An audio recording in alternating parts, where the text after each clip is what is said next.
Seminario virtual COVID-19, Educación Superior y Discapacidad, retos, preguntas y propuestas.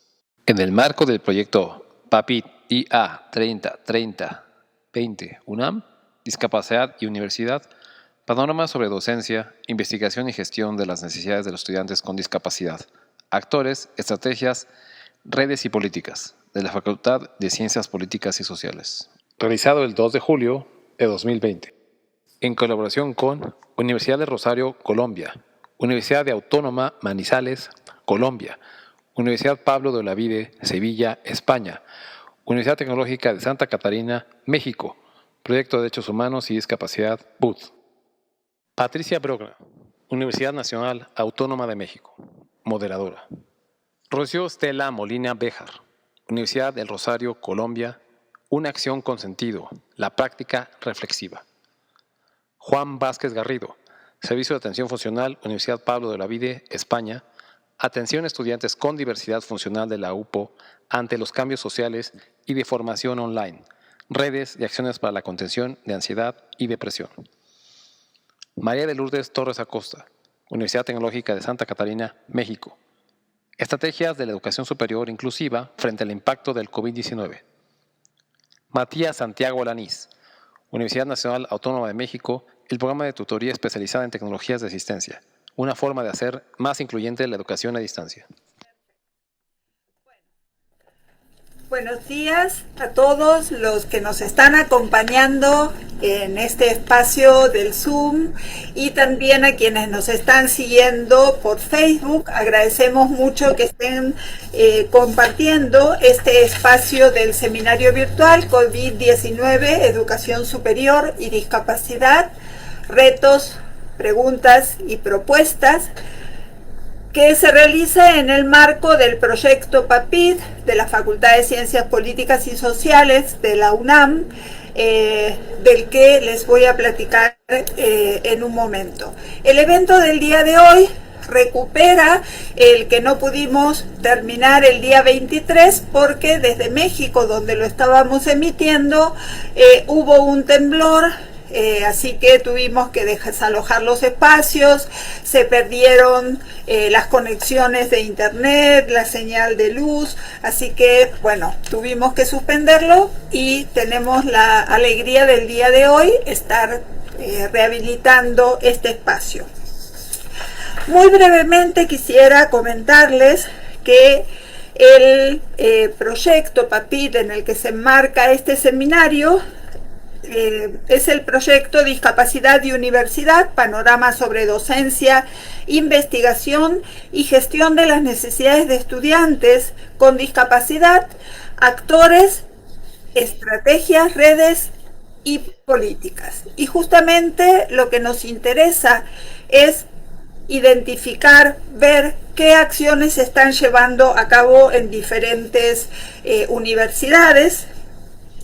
El problema que nosotros identificábamos es que hay un escaso conocimiento sobre las acciones que las universidades están haciendo y a la vez que está muy poco estudiada cuál es la relación de esas acciones con otras acciones más macro que las enmarcan como políticas públicas, políticas institucionales, y en ese sentido la investigación, que va a durar 2 años, va a poder saber cuáles son los factores tanto normativos, sociales, para que estas acciones que las universidades llevan a cabo se potencien y se fortalezcan, que no sean acciones temporales o que dependan del interés de alguna persona.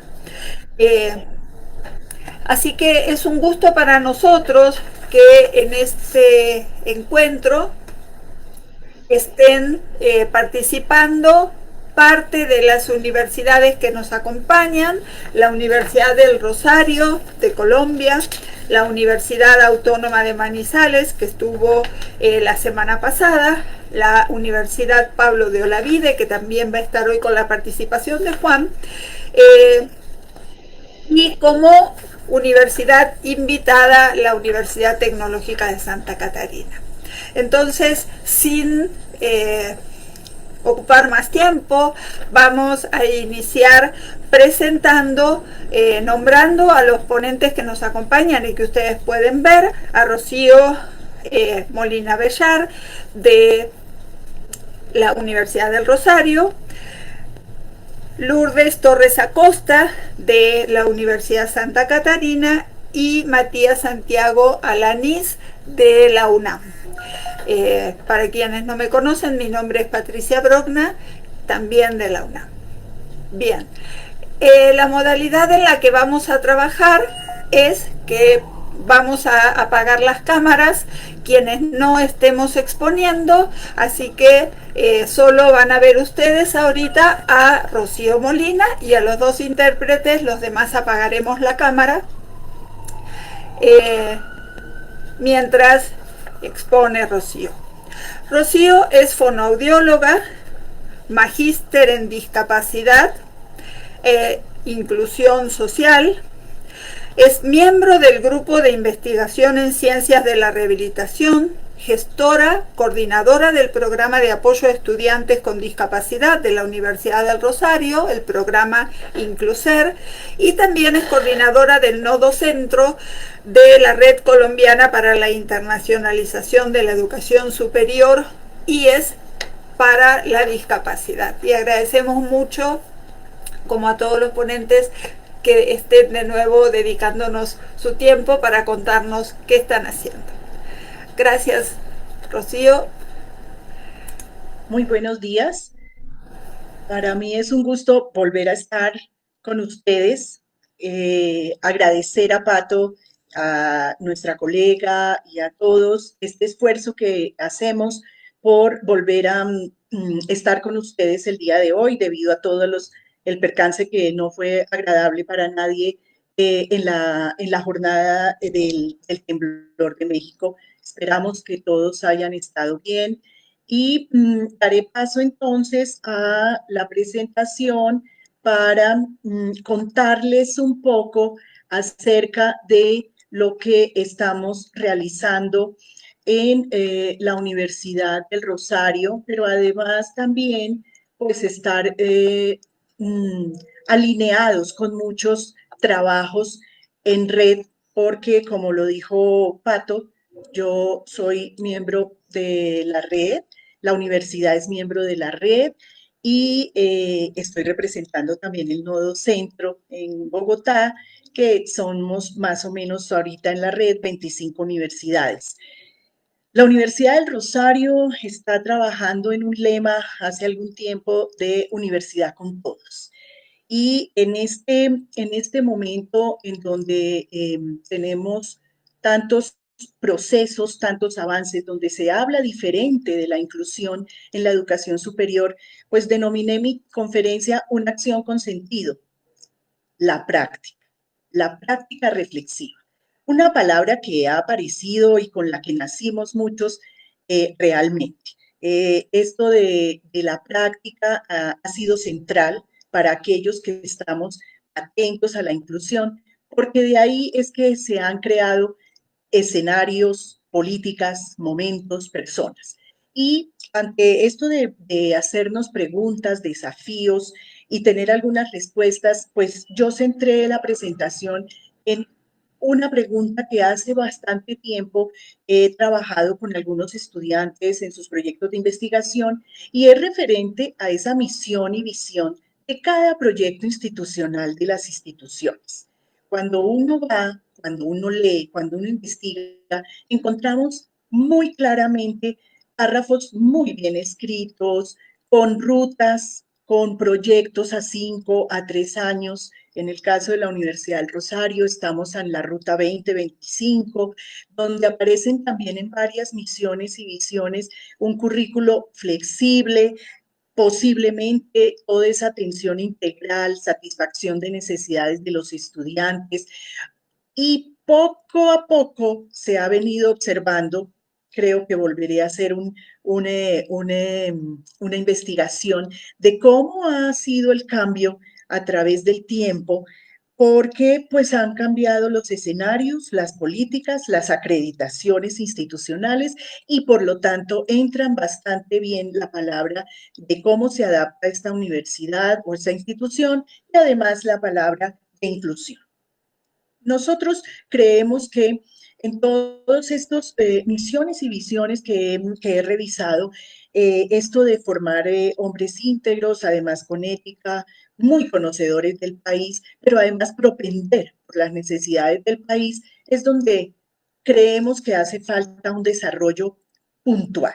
Cuando queda bien escrito, por supuesto, esa es nuestra línea de trabajo, una misión y una visión clara, pero además tenemos que desagregarla, tenemos que darle cuerpo, tenemos que escribir cómo se va a hacer, porque si no nos queda en el pensamiento que aparentemente sí somos incluyentes, pero no sabemos después cómo hacerlo, con qué rubro presupuestal, con qué personas, a quiénes recibimos. Entonces, ya habíamos oído en la sesión pasada y estamos alineados. Me encanta ver que todos estamos casi alineados en que estos tres elementos de cultura, política y práctica nos atraviesan en el trabajo de la educación inclusiva. Y fíjense que si leo de para arriba está la práctica, está la política en el medio y está la cultura de primero, porque eso es lo que necesitamos. Pero si vuelvo yo a la palabra práctica, como esa expresión compartida de la política referida a comportamientos, a hacer eso propicio de interacción, superando barreras, fíjense que a veces se queda ahí. ¿Es necesaria la política? Se han preguntado y nos hemos preguntado en muchos escenarios, sí. Yo sí creo que es necesaria una política, precisamente porque cuando hablamos de misión y visión, no nos queda exacto qué es lo que se hace y la política no pasa. Las personas sí pasamos, los interesados pasamos, pero dejamos una política, dejamos algo que se tiene que cumplir y que tiene que con el tiempo, pues por supuesto, ir evolucionando. Y lo más importante, la cultura. Por lo tanto, por eso, cuando nosotros hablamos de práctica en la Universidad del Rosario, iniciamos con eso. Se crea primero un programa de apoyo, un programa con muchas acciones, un poco diseminadas, se crea desde el 2008 y en el centro se tiene absolutamente al estudiante con ese objetivo de acompañar, también de formar profesores, también de mirar esa línea de accesibilidad con quién se trabaja, qué hacemos con la parte administrativa, qué hacemos con el bienestar del estudiante que acaba de ingresar en igualdad de condiciones.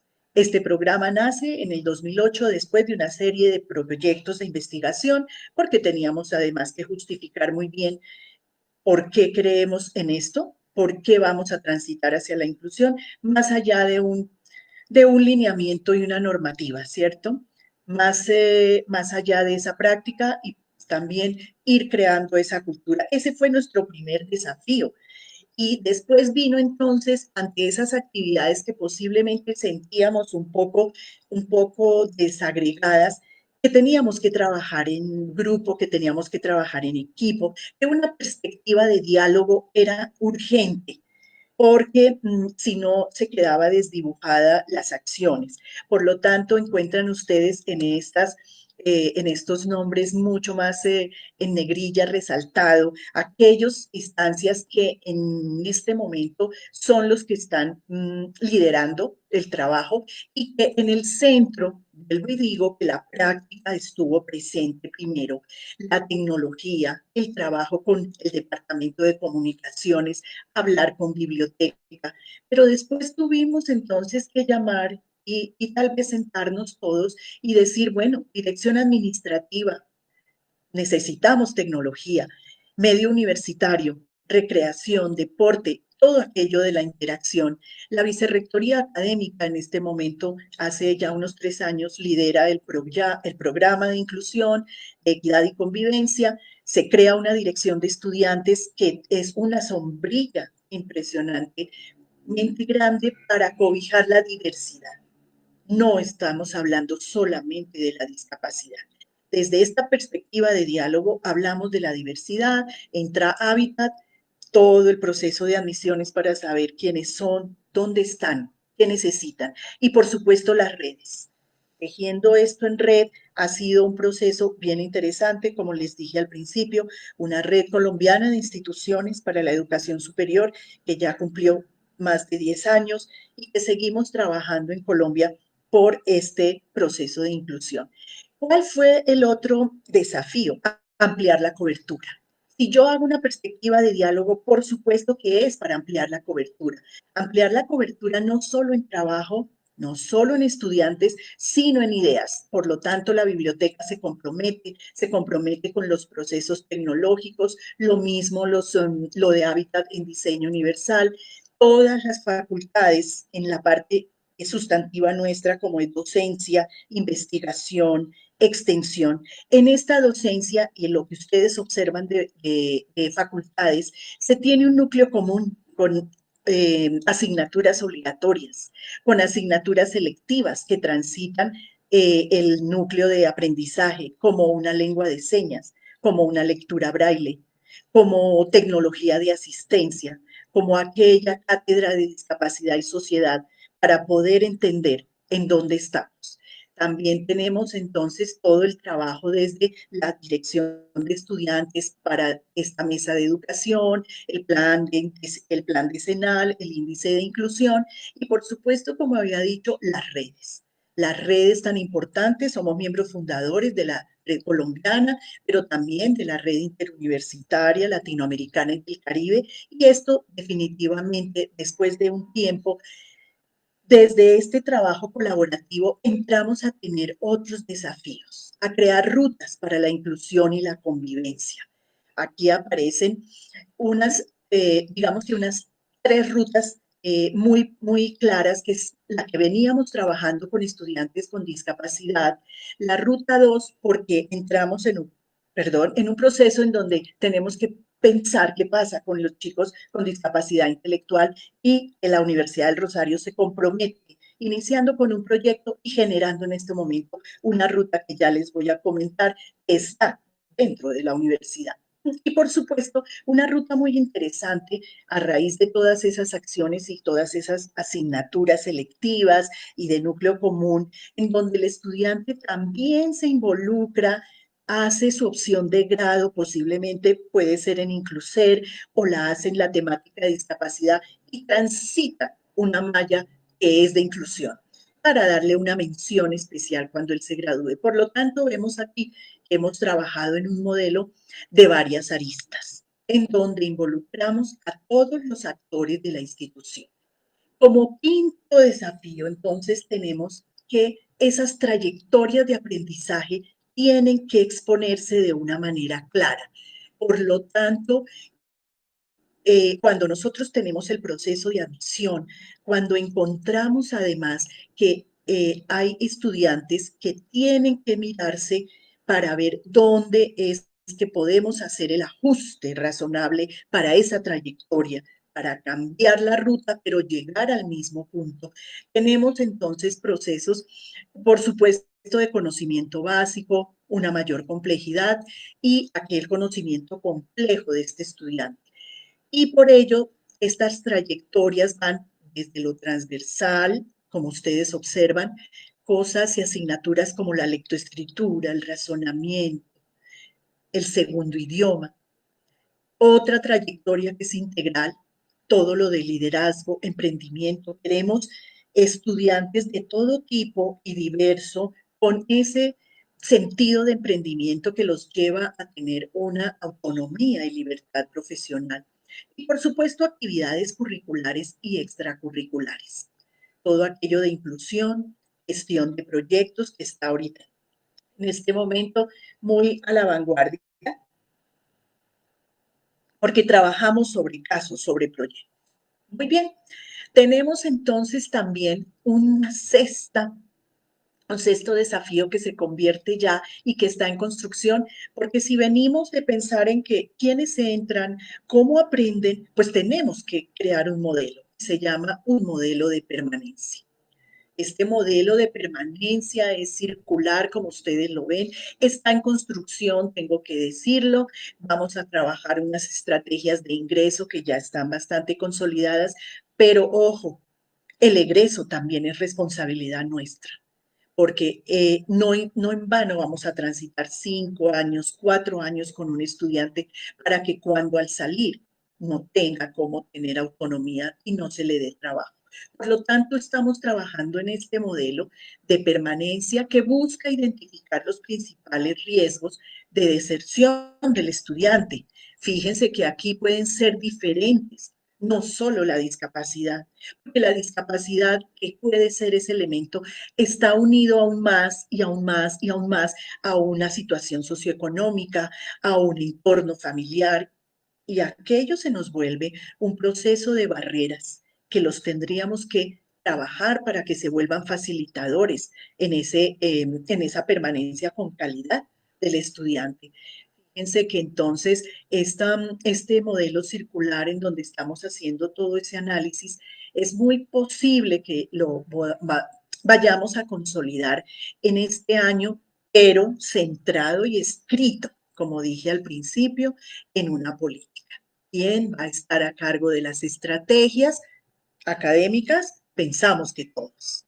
Estamos haciendo formación, no pensamos que haya profesores inclusivos y profesores no inclusivos. Necesitamos que todos estemos en el mismo camino, en la misma línea, en el mismo pensamiento. En ese profesor que si alguna vez dijo, ¿qué hago con este estudiante? Ya no lo piense de esa manera. Sepa que él tiene un reto y es un reto pedagógico. Es un reto que le sirve absolutamente a todo su grupo, no al único que está sentado con él en su clase. Entonces, fíjense que este modelo de permanencia en donde hablamos de estas estrategias, incluso aparecen las de financiación, porque definitivamente esto de pensar en la inclusión y de pensar en cómo transita el estudiante es para que permanezca.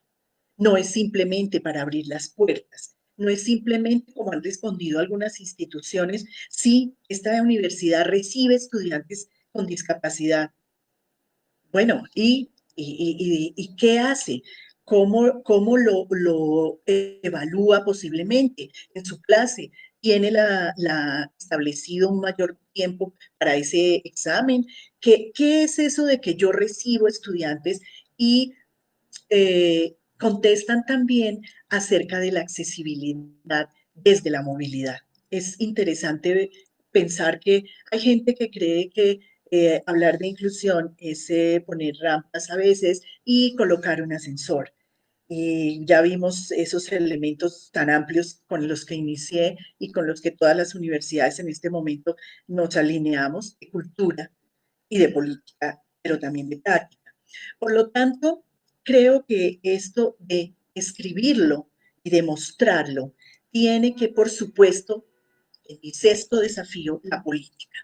La política inclusiva, una política en donde tenga todos aquellos lineamientos, aquellas estrategias y donde sea explícito, no que quede implícito en que sí, esta universidad, pues miren la visión, ellos sí piensan en que necesitan trabajar por país, por necesidades, por la inclusión, que es una palabra que está en este momento en la agenda política de los tomadores de decisiones de las instituciones. Eso es claro.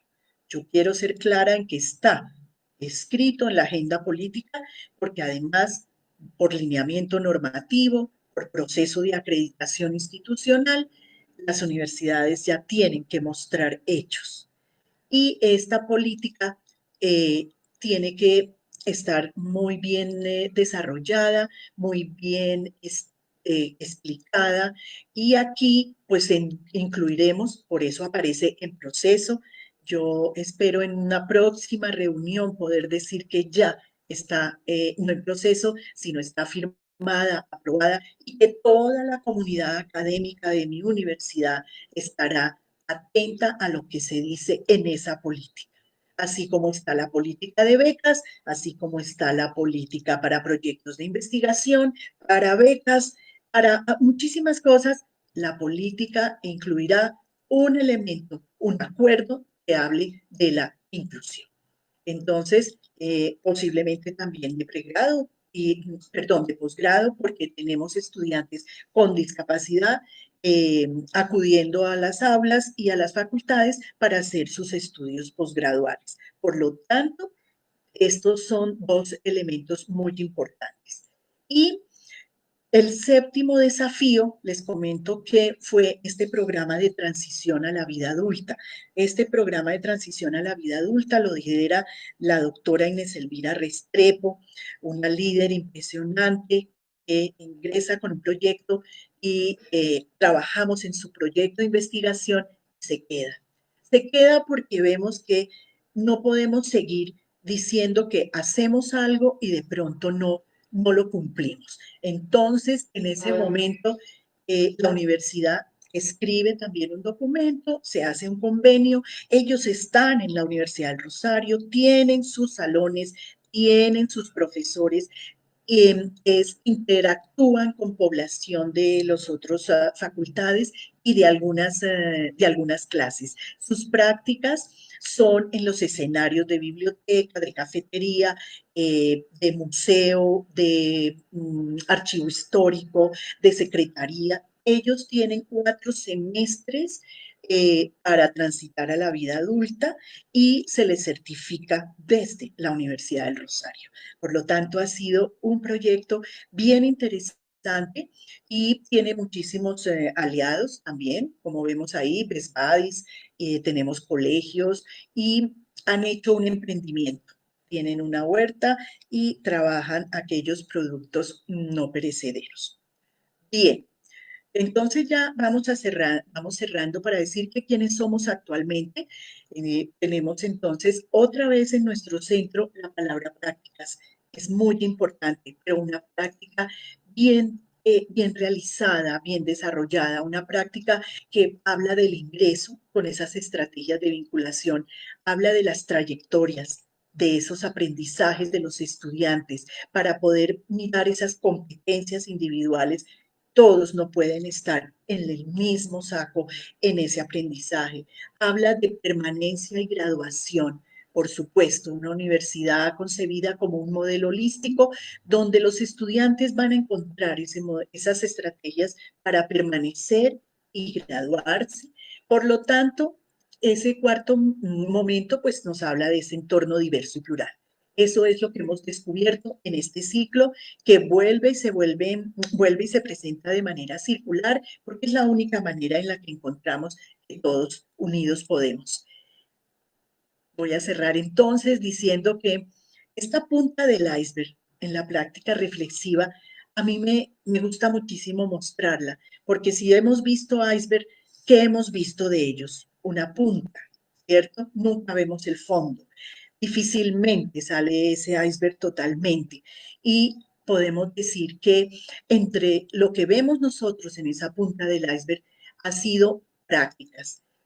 Y en este momento el tiempo nos ha mostrado que las prácticas inclusivas han hecho la posibilidad de llevar a la participación, que es también lo que se ve en las instituciones. Estas prácticas con ajustes, con adaptaciones, con formación de personal, que ha llevado a la participación del estudiante, porque hemos trabajado esa accesibilidad desde los elementos que sabemos que son la señalética, la movilidad y la comunicación. Hemos tenido tecnología, hemos avanzado en esto de la recreación, el deporte, y no hemos visto, está saliendo, esta punta del iceberg tiene que ser diferente en las próximas reuniones, tiene que estar arriba la política, tiene que verse, tiene que practicarse, tiene que implementarse, porque eso nos lleva a la autodeterminación del estudiante con discapacidad. Eso es lo que nos va a dar. Pero ojo, esta política firmada sin cultura no nos sirve. La peleé mucho tiempo en la universidad, pero después reflexioné, hice una reflexión de la práctica y dije, pues un decreto sin que haya cultura no nos va a servir tampoco. Sin esos valores y sin esas actitudes, no queremos profesores que digan qué hago con este personaje ciego. ¿Qué hace aquí ese estudiante? ¿Por qué sucede? Déjenme decirles qué sucede. No queremos esa cultura. Una política obligatoria posiblemente nos ayuda, pero necesitamos que vaya y transite a algo que es acogida, que es equidad, que es convivencia, una cultura en esos valores, porque obligado, pues es complicado. Cierro entonces con decir que en esto estamos, en una práctica, en una propuesta de práctica reflexiva, donde transversalmente la política sea de equidad y convivencia, y donde todo esto que hemos dicho de estrategias, toma de decisiones, ajustes para un impacto, se convierta en una realidad dinámica. Muy bien decía nuestro libertador aquí en Colombia, el primer bien es la vida, pero el segundo es el modo de vivir. Y creo que todos nosotros tenemos un compromiso en ese modo de vivir. Muchísimas gracias.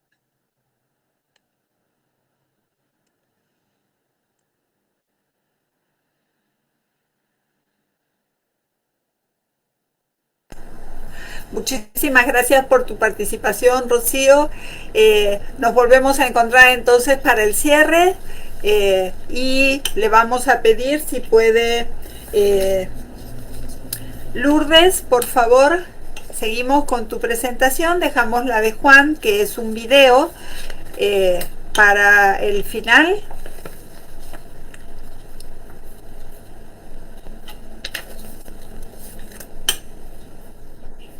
Muy bien, Pato, como tú nos indicas. Bien, sí, dejamos para el final el video de Juan y entonces presento a Lourdes Torres Acosta, a quien muchos de ustedes ya deben conocer. La maestra Torres Acosta es gestora de proyectos de inclusión para personas con discapacidad, egresada de la Universidad Tecnológica de Santa Catarina.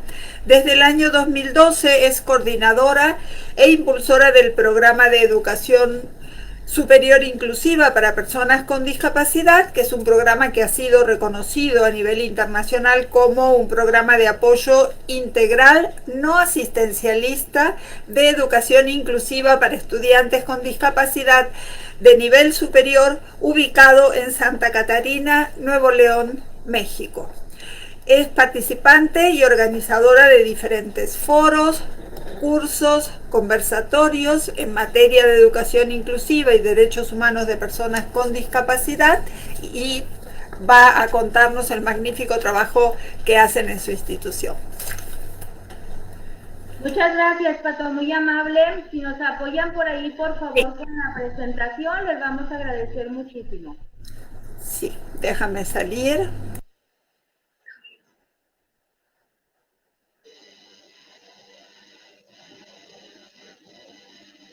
Excelente, muy bien, muchísimas gracias.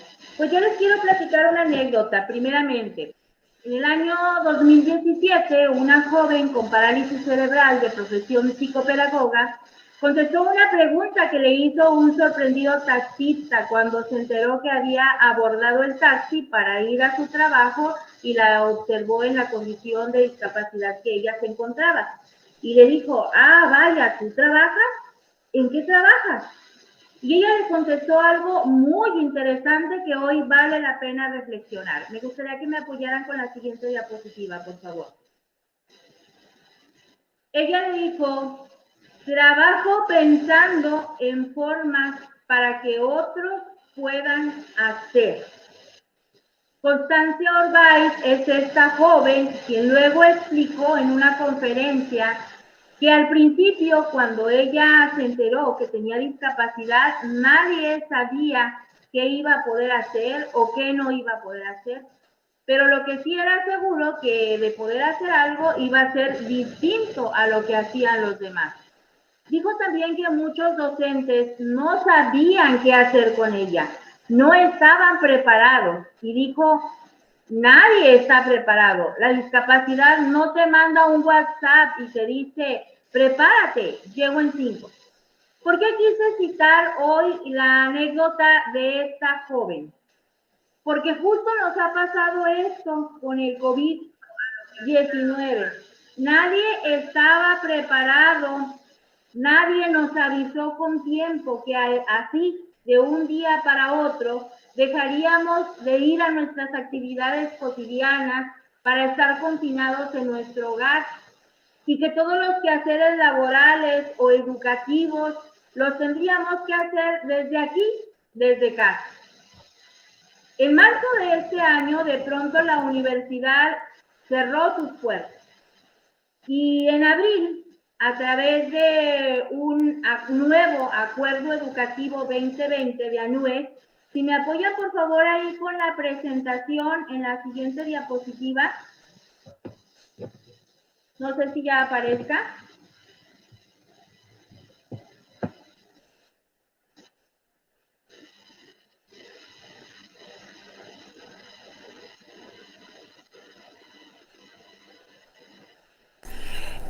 Lulú, estamos viendo la de Planeación Estratégica 2020.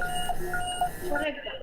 En este se me quedó, yo creo, congelada aquí mi pantalla, Pato, pero precisamente a través de este nuevo Acuerdo Educativo 2020 de ANUIES se les dio una respuesta a las instituciones de educación superior en México para enfrentar la crisis del COVID.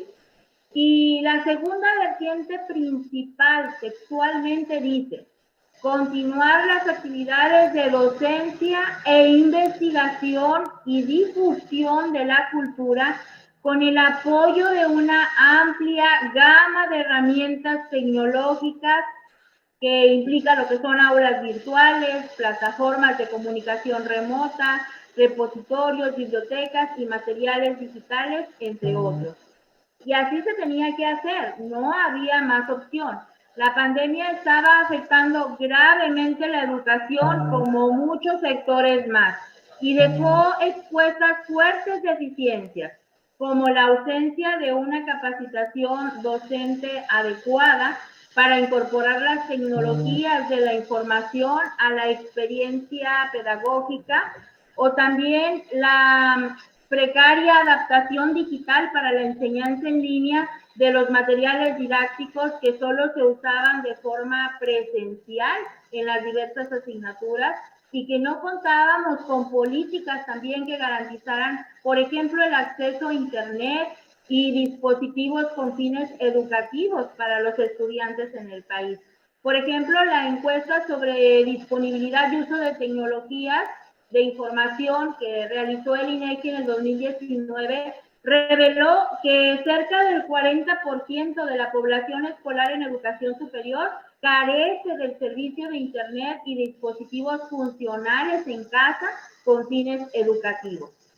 En resumen, si me pueden apoyar con la siguiente diapositiva, estamos identificando cuatro retos que son las escasas competencias de los estudiantes o docentes en materia digital o virtual, los recursos limitados o ausentes como el Internet y lo que son todos los medios de conectividad, la falta o poca conectividad por la escasez de dispositivos dentro del hogar, cuando se tienen por ahí a veces varios miembros de la familia que se tienen que conectar y solo tienen una computadora o un teléfono inteligente, y todos los desafíos que presenta cambiar el sistema pedagógico de presencial a virtual. Ahí están identificados esos retos. Pero ahora pensemos en nuestros estudiantes con discapacidad. Las pocas instituciones de educación superior que apenas estábamos logrando ya un avance significativo en la educación inclusiva, pues por supuesto era a través de diversas acciones, pero implementadas todas en formato presencial. Quienes han tenido la oportunidad ya de escucharme hablar en otras ocasiones de la Universidad Tecnológica Santa Catarina, saben que pues ya tenemos 15 años trabajando en un programa de educación superior inclusiva que tiene cobijados a más de 200 estudiantes en este momento con alguna discapacidad física, sensorial o psicosocial en el nivel superior. Y está funcionando porque se ha logrado un gran avance, por ejemplo, en la infraestructura accesible. Allí en la siguiente diapositiva pueden observar algunos de estos apoyos con los que cuenta la Universidad Tecnológica como son las instalaciones de nuestra institución, y que precisamente se puede observar ahí pues la infraestructura accesible, el personal capacitado, ahí esa diapositiva, Pato, gracias. El personal capacitado como los intérpretes de lengua de señas mexicana, el equipamiento adecuado para lograr que estos jóvenes tuvieran acceso a la educación superior. Pero ahora, ante el impacto de esta crisis, pues la infraestructura accesible, junto con todo el equipamiento para hacer los contenidos accesibles, se quedaba allá encerrado, bajo candado en las instalaciones. Y el personal capacitado, pues estaba, ¿dónde? En su casa. Se desató el boom de las aulas virtuales y el pobre docente no sabía ni dónde anclar al intérprete de lengua de señas en su videoconferencia, por ejemplo, para dar las clases. El alumno con discapacidad no comprendía el funcionamiento de las aplicaciones de videoconferencias o reuniones virtuales.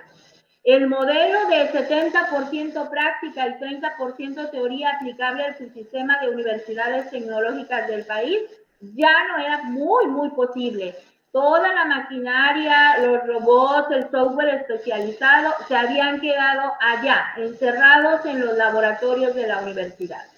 Por eso, como bien dijo la psicopedagoga que cité al principio en su anécdota, era el tiempo de ponerse a pensar en formas para que otros pudieran hacer. Era tiempo de evolucionar, de cambiar, de ser más flexibles.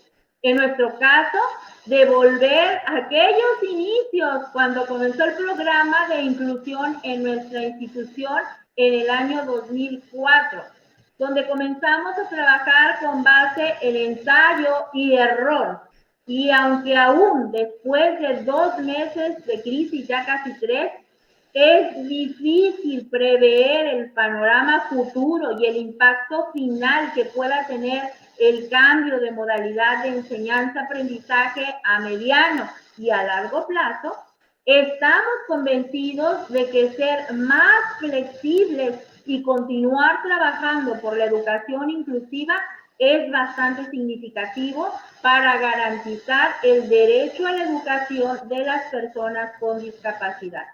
Por eso hoy quiero compartirles algunas de las estrategias que hemos implementado ante esta crisis en la Universidad Tecnológica Santa Catarina, que aunque estamos conscientes que tal vez no resulten aplicables al 100% de todas las instituciones de educación superior que tienen una matrícula muy por encima de la que tenemos nosotros actualmente, tal vez con ajustes razonables les pueda servir de idea para lograr una educación más inclusiva. Y recordar sobre todo que con voluntad y una buena actitud de un buen equipo de trabajo, muchas cosas son posibles. En nuestro caso, por ejemplo, trabajamos por periodos cuatrimestrales. Así que la pandemia nos tocó ya a finales del primer cuatrimestre del año. Esto nos permitió un respiro porque ya estábamos, como quien dice, en la recta final del periodo. Ya se tenía gran parte del periodo trabajando de manera presencial y así solo se pensó en cómo evaluar a nuestros alumnos. Afortunadamente la universidad ya contaba con un formato en línea para la evaluación, formas de revisar proyectos finales o trabajos a través de correos, redes sociales, etcétera. Y se logró satisfactoriamente el cierre del periodo. Lo interesante vino después, cuando al inicio del segundo periodo cuatrimestral, en mayo de este año, todo el proceso de enseñanza-aprendizaje ahora sería en línea, sería de forma virtual. Por eso, la primera acción, si me apoyan ahí con la siguiente diapositiva, por favor. La primera acción para enfrentar el impacto de esta pandemia en la educación superior inclusiva fue, por supuesto, recabar información. Toda la información posible. Sabemos que no se pueden generar estrategias si no conocemos a qué nos enfrentamos o qué necesidades específicas tenemos. Por eso, documentarnos bien, conocer sobre todo ante el cambio de modalidad los mayores detalles posibles fue imprescindible. ¿Y dónde íbamos a obtener esta información? Pues con los actores principales. ¿Quiénes eran estos actores principales? Nuestros propios alumnos con discapacidad, nuestros docentes y el personal de apoyo a la inclusión educativa que labora en nuestra universidad, y por supuesto, quienes ahora han resultado durante esta pandemia los principales apoyos en el hogar, los padres y los familiares cercanos de los estudiantes con discapacidad. Por eso, inmediatamente en el Departamento de Inclusión de la UT se conformó una comisión para sondear las necesidades. Se realizó una encuesta a cada estudiante con discapacidad a través de llamadas telefónicas, a través de mensajes o de redes sociales para determinar primeramente cuál era la situación con respecto a su conectividad, si contaban con acceso a internet o con dispositivos funcionales para poder conectarse a las clases que ahora iban a hacer en línea y entregar sus actividades en tiempo y forma. Esta encuesta se logró realizar en 2 días de mucho trabajo, pero dejó al descubierto mucha carencia al respecto, lo cual ya no era novedad. O situaciones, como comentaba, en que varios miembros de la familia contaban con educación en diversos niveles y entonces se conectaban con el mismo dispositivo y coincidían en el horario de clases. Había otros casos, por ejemplo, que ni siquiera contaban con un celular inteligente que tuviera, por ejemplo, que fuera funcional, que tuviera una buena memoria o un buen video para poderse conectar. Pero bueno, lo importante es que ya se tenía la información. Ahí, por ejemplo, en la diapositiva podemos ver los parámetros que estuvimos analizando con esta encuesta, los resultados y, por supuesto, también cómo estuvimos recabando información a través de WhatsApp, de diferentes redes con los docentes. Los docentes nos apoyaron muchísimo para saber cuáles eran las necesidades que se estaban presentando en ese momento con nuestros estudiantes con discapacidad.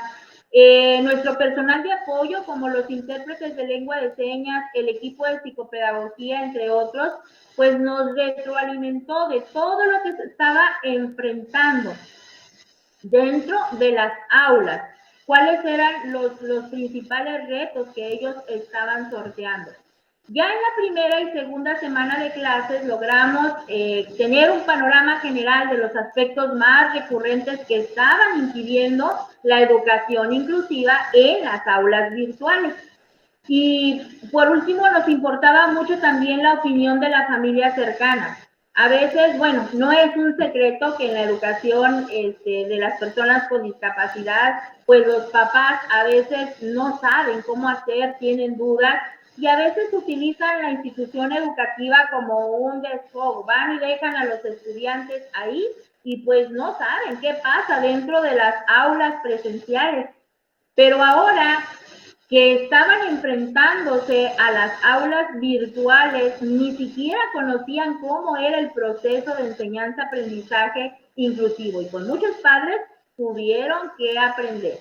Bueno, ya con la información, ahora nos faltaba saber cómo hacer. Entonces, por eso, la segunda estrategia, si me apoyan con la siguiente diapositiva, por favor, fue la capacitación.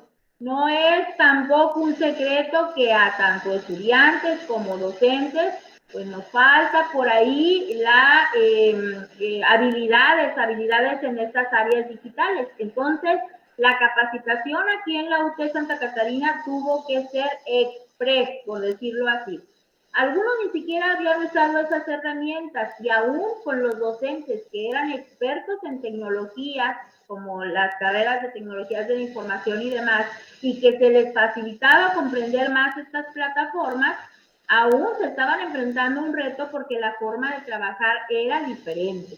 Entonces, a través de estos cursos, pues se tuvieron que abrir, por ejemplo, también cuentas de correos institucionales, así de forma veloz, para que se les pudieran hacer llegar a los alumnos y entonces se pudieran vincular a las plataformas de trabajo y todos estar sincronizados. Tomar en cuenta la aplicación que se iba a utilizar para transmitir los conocimientos y la plataforma de aulas que iba a ser para entregar las evidencias de aprendizaje. Es normal entonces que por la costumbre del paradigma de la enseñanza 100% presencial, pues estaban un poco desubicados, pero sentimos que los estudiantes recibieron de forma muy positiva el cambio. Primero, pues se entusiasmaron un poco con el gusto de ya no tener que trasladarse hasta el campus, solo tenían que encender su dispositivo electrónico y listo. Algunos docentes sí estaban algo temerosos, sobre todo quienes no estaban acostumbrados a esta modalidad, pero afortunadamente tanto docentes como estudiantes hemos avanzado no solo en cuanto al aprendizaje y manejo de las herramientas virtuales, sino también lograr una buena comunicación, paciencia con las plataformas, aprender a valorar lo que se tiene hasta ahora y descubrir un montón de cosas que se pueden hacer ahora en esta modalidad. En lo personal he visto beneficios de hacerlo de esta manera. Por ejemplo, hay una mejoría en la calidad de la enseñanza. Al preparar el material para presentarlo en una videoconferencia, hace que sea de una manera más sistemática, tomando en cuenta los elementos accesibles. Y eso minimiza las clases a vapor que a veces sucedían en algún lugar del mundo por ahí con algún docente. La educación la siento un poco más significativa y puntual porque tiene que ser más aterrizada y estructurada en el aula y se puede diversificar de ciertas formas. Fue, por ejemplo, un área de oportunidad para muchos docentes porque hay que esforzarse por mantener al alumno interesado, por captar la atención de ellos. Y bueno, estamos creciendo, trabajando en las diferentes asignaturas para que se logre un aprendizaje significativo utilizando todas las herramientas disponibles para la educación virtual, como son las redes sociales, los sitios web, las apps educativas, los videoconferencias y webinars como este y muchos más entornos de aprendizaje. La siguiente diapositiva, por favor. Ahí tenemos los apoyos específicos. En cuanto a los materiales accesibles, se tuvo que poner manos a la obra. Se comenzó a trabajar en tutoriales accesibles, como videos también de lengua de señas, videos paso a paso para los alumnos que les indicaran cómo subir tareas, cómo conectarse, documentos específicos para docentes que se compartieron a través de la dirección académica de nuestra institución para hacer presentaciones y material académico accesible para exposición virtual. Todos los aspectos que se tenían que tomar en cuenta para las actividades que se suben a la plataforma. A veces es muy fácil tomar una foto con las instrucciones del trabajo y subirla a la plataforma, pero no resultaba accesible. Entonces, había que hacer los ajustes necesarios y para eso se les proveyó de estos manuales. También se hizo hincapié o énfasis en tener mucho cuidado con el peso del material que se sube, comprimirle lo más posible al alumno para evitar el consumo innecesario de datos de aquellos que no tienen una conexión ilimitada al servicio de Internet. Y pues la realidad es que sigue siendo un reto. Sí consideramos que incluso muchos dispositivos tienen un espacio de almacenamiento limitado entre muchas cosas y entonces ahí hay un importante desafío.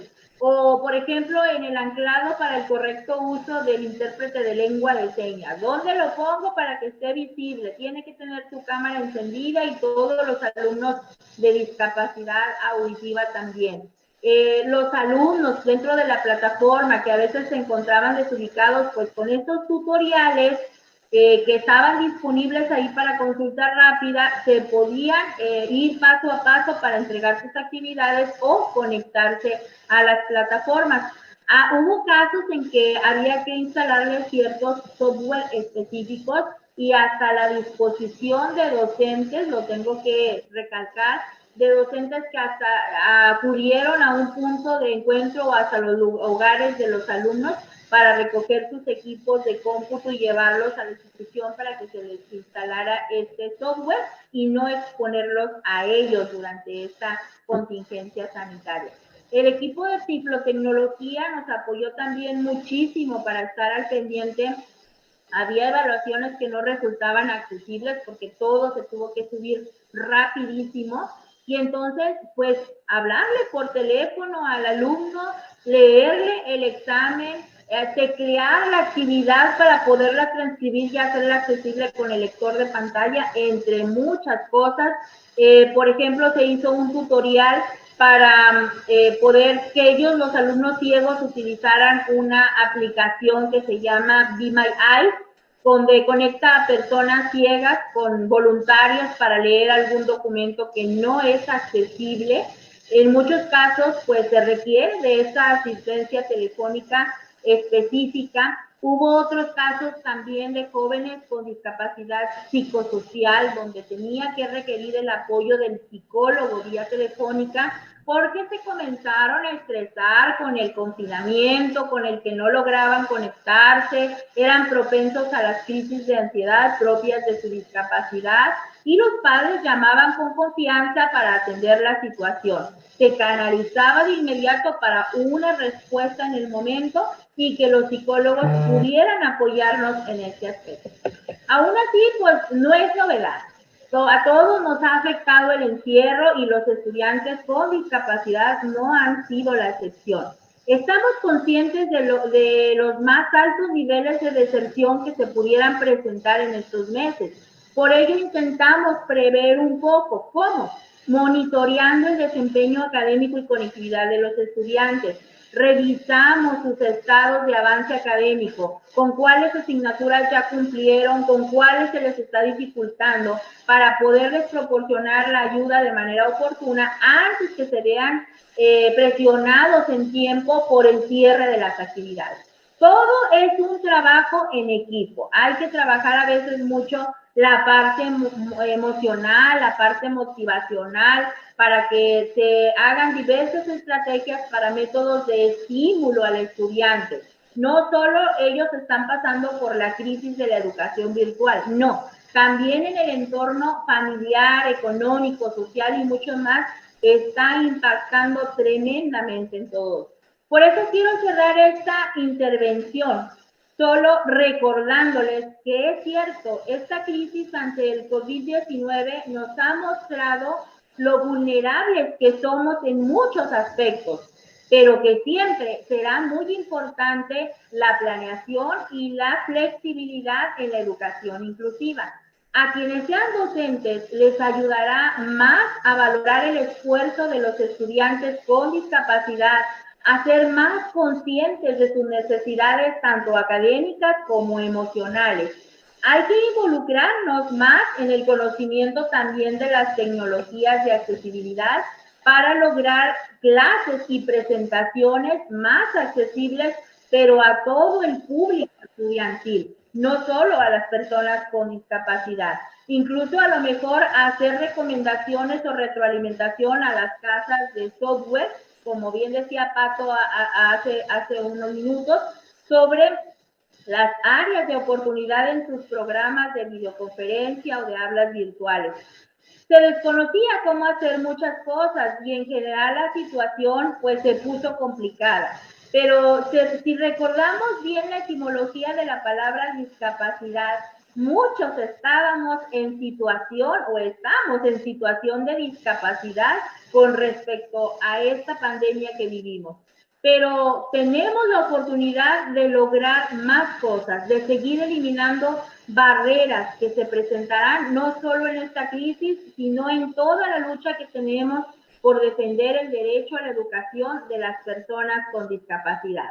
Por eso, saquemos lo positivo. Esto quizás nos haga más disponibles con una mejor actitud para recordar que cualquier acción, por pequeña que sea en la educación inclusiva, tiene un gran impacto para un solo estudiante con discapacidad.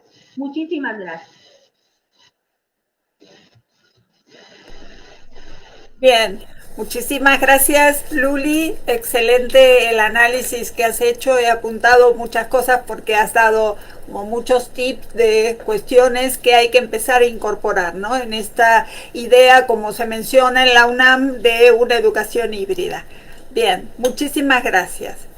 Entonces, invitamos ahorita a Matías Santiago Alanís a que se sume con nosotros, por favor.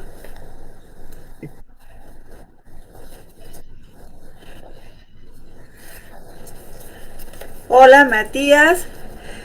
Presentamos al licenciado Matías Santiago Alanís. Matías es egresado con mención honorífica de la licenciatura en Políticas Sociales y Administración Pública de la UNAM. Es un colega en la UNAM. Actualmente colabora como prestador de servicios profesionales en la Coordinación de Universidad Abierta, Innovación Educativa y Educación a Distancia en la UNAM. Es también profesor de asignatura en nuestra facultad. Muchísimas gracias por haber aceptado estar con nosotros y te escuchamos, Matías.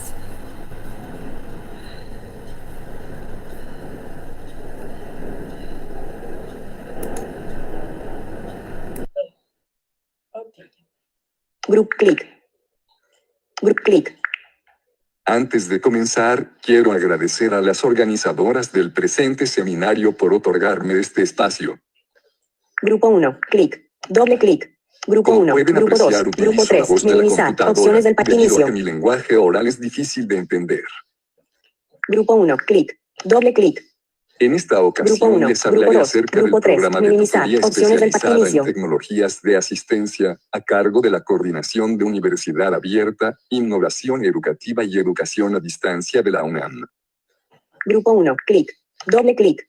Para ello, primero les contaré cuál es el propósito esencial de este programa, posteriormente platicaré sobre sus antecedentes. Luego les compartiré de una manera sintética cuáles son los procedimientos que se han instrumentado para apoyar al estudiantado con discapacidad de la modalidad a distancia. Por último, expondré algunas metas que se pretenden lograr en el futuro opciones del pack inicio. Group click. Group click. El objetivo esencial del programa es brindar apoyo a estudiantes con discapacidad que estén iniciando sus licenciaturas en la modalidad a distancia.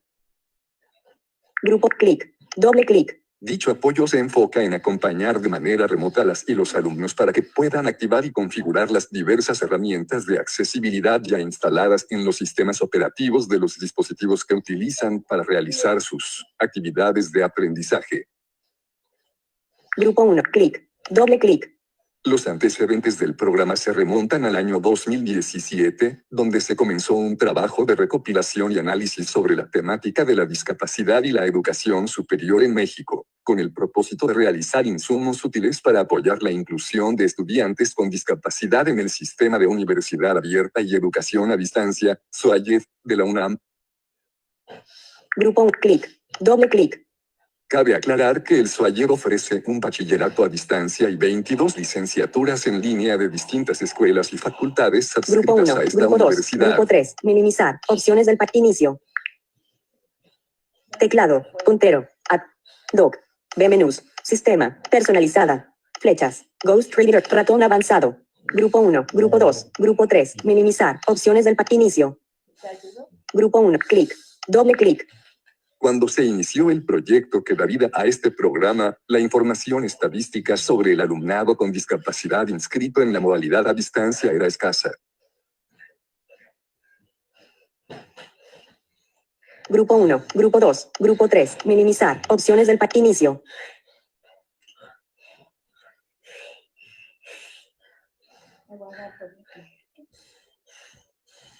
Como apoyo para conocer a dicha población, se diseñó un cuestionario basado en las recomendaciones del Grupo de Washington sobre estadísticas de la discapacidad. Este cuestionario actualmente es aplicado a la totalidad de aspirantes que toman el curso propedéutico de ingreso al SUAYED. Grupo 1, clic. Doble clic. Gracias a los datos obtenidos a través del instrumento ya explicado, se pudo identificar que el 85% de aspirantes que reportaron tener discapacidad afirmaron tener dificultades para ver aún usando lentes. Grupo 1, clic. Doble clic. También referían no utilizar ninguna herramienta de accesibilidad para manejar mejor sus dispositivos con los que accedían a Internet. Grupo clic. Doble clic. Arrastrar y salir. Grupo clic. Doble clic. Arrastrar y salir.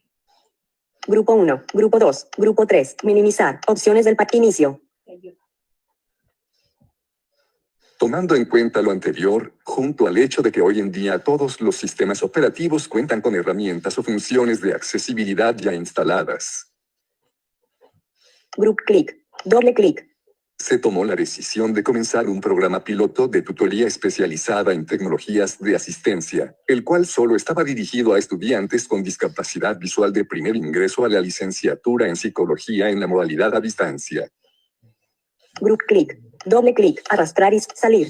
Grupo clic. Doble clic. Arrastrar y salir. Grupo 1. Clic. Doble clic. Grupo 1. El concepto Grupo 2. de tutoría Grupo que 3. se aplica Minimizar. en el Opciones programa del se define inicio. como el proceso mediante el cual se realiza un acompañamiento y una intervención educativa a cargo de académicos o de estudiantes de niveles superiores, quienes a través de estrategias y acciones personalizadas buscan la retención escolar, así como el éxito académico de las y los tutorados, teniendo como meta su formación integral. Grupo clic. Doble clic. El procedimiento que se siguió, tanto en el programa piloto como en el actual, es el siguiente. Grupo clic. Doble clic. Identificar a las y los alumnos que afirmaron tener un tipo de discapacidad durante el curso propedéutico. Grupo 1. Clic. Doble clic. Mandar un correo electrónico con una carta de invitación al programa y con una petición para que respondan un formulario colocado en la plataforma de Google, con el fin de obtener un primer acercamiento a sus necesidades tutoriales específicas. Grupo clic. Doble clic. Una vez que las y los estudiantes contestan el correo o el formulario, se comienza formalmente el proceso de tutoría. Grupo 1. Grupo 2. Grupo 3. Minimizar. Opciones del inicio. Grupo 1. Grupo 2. Grupo 3. Minimizar. Opciones del inicio. El proceso inicia a través de correos electrónicos o por medios de la plataforma de WhatsApp con una entrevista, cuyo propósito principal es conocer los requerimientos particulares de las y los tutorados. A partir de sus respuestas se construyen estrategias y acciones tutoriales personalizadas de mutuo acuerdo. Las estrategias más frecuentes son las siguientes: proporcionar indicaciones para que las y los tutorados puedan activar las herramientas de accesibilidad ya instaladas en sus dispositivos que cubran sus necesidades derivadas de su tipo y grado de discapacidad.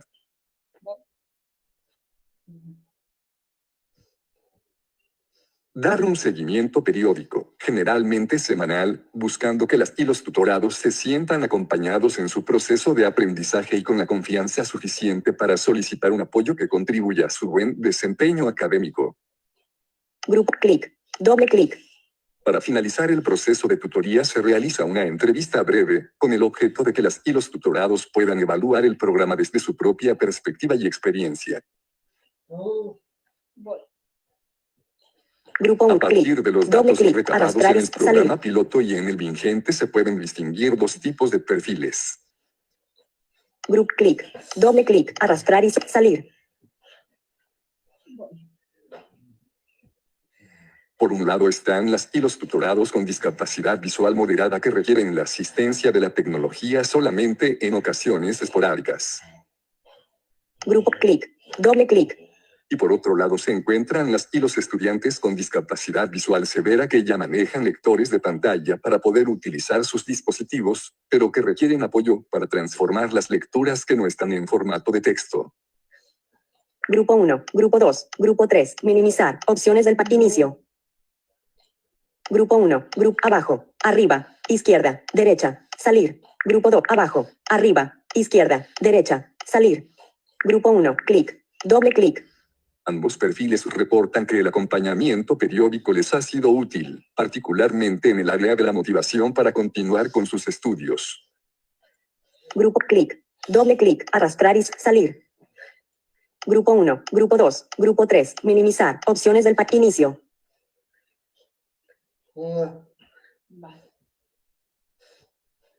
Es de destacar que debido a su naturaleza totalmente en línea, el programa no se vio afectado en ningún momento con la actual emergencia sanitaria. Por lo aquí expuesto, es indispensable que el programa se consolide dentro de la coordinación de Universidad Abierta, Innovación Educativa y Educación a Distancia con el fin de que las y los estudiantes con discapacidad cuenten con un espacio especializado que pueda satisfacer sus necesidades educativas específicas. Además, se necesita que el programa edifique alianzas con dependencias de la UNAM dedicadas a atender aspectos relacionados a la temática de la discapacidad, con el objeto de que los requerimientos de las y los tutorados sean cubiertos adecuadamente. También se pretende elaborar un curso en línea para formar a las y los alumnos de la modalidad a distancia interesados en proporcionar tutoría especializada a sus pares con discapacidad de primer ingreso. Como pudieron apreciar, el programa de tutoría especializada en tecnologías de asistencia fue ideado e instrumentado a partir de los requerimientos detectados en el estudiantado con discapacidad de la modalidad a distancia.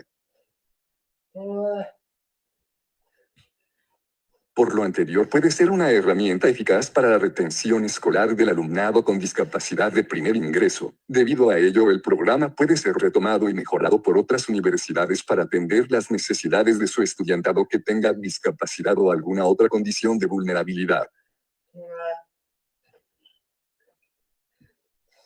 Agradezco su atención.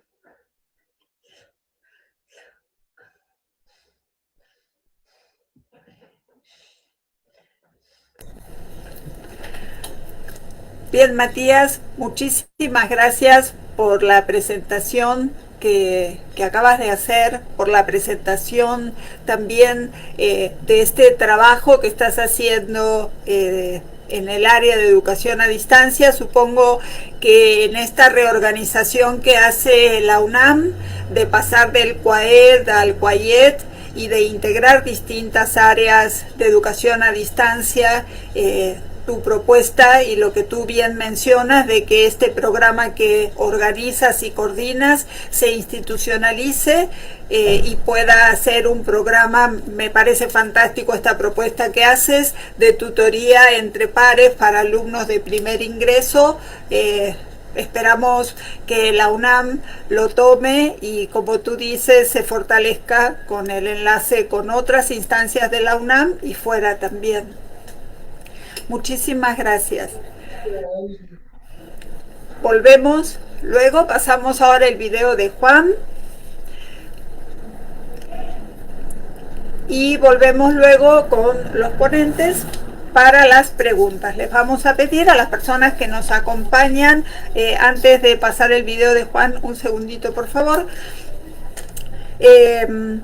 a las personas que nos acompañan por Face, que las preguntas las hagan en mayúsculas, poniendo para quién es la pregunta, por favor, y algún correo o algún contacto, por si no llegan a responderse todas ahorita, que los ponentes se puedan luego contactar para iniciar el diálogo que quizás no va a dar este espacio, ¿verdad? Bien, antes de pasar el video, Juan estuvo el 23 con nosotros, pero el día de hoy no podía, entonces su presentación la mandó grabada. Juan Vázquez Garrido es licenciado en Psicología por la Universidad de Sevilla, es máster en Terapia Cognitivo-Conductual de la UNED, ha hecho cursos de desarrollo profesional en Psicología Clínica y Educación, trabajado como orientador en varias instituciones de secundaria de Andalucía y desde el año 2006 como técnico de la Universidad Pablo Olavide de Sevilla. Bien, ahora sí agradeceré si pueden pasar su video.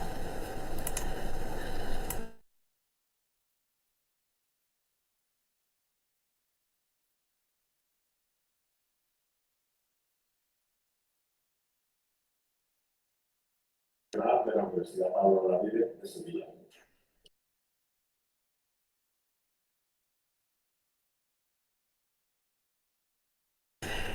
Perdón, no se escucha el audio.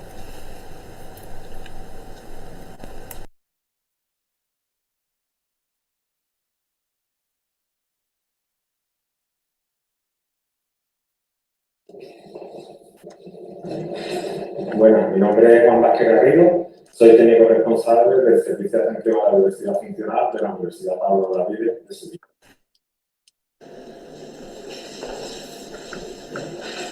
Bueno, mi nombre es Juan Vázquez Garrido, soy técnico responsable del Servicio de Atención a la Diversidad Funcional de la Universidad Pablo Olavide de Sevilla. Agradezco esta oportunidad de difundir el trabajo que venimos realizando desde las universidades para atender a las personas con discapacidad y concretamente en la situación de pandemia que tenemos en nuestra universidad, que hemos sufrido en nuestra universidad. Yo soy psicólogo, licenciado en Psicología por la Universidad de Sevilla y llevo... Voy a detenerlo un momento. Me parece que, Yamit, no estás escuchando el video, ¿verdad? Correcto, no, aquí desde Zoom no lo escucho. Ok, denme un segundo para Gracias. revisar.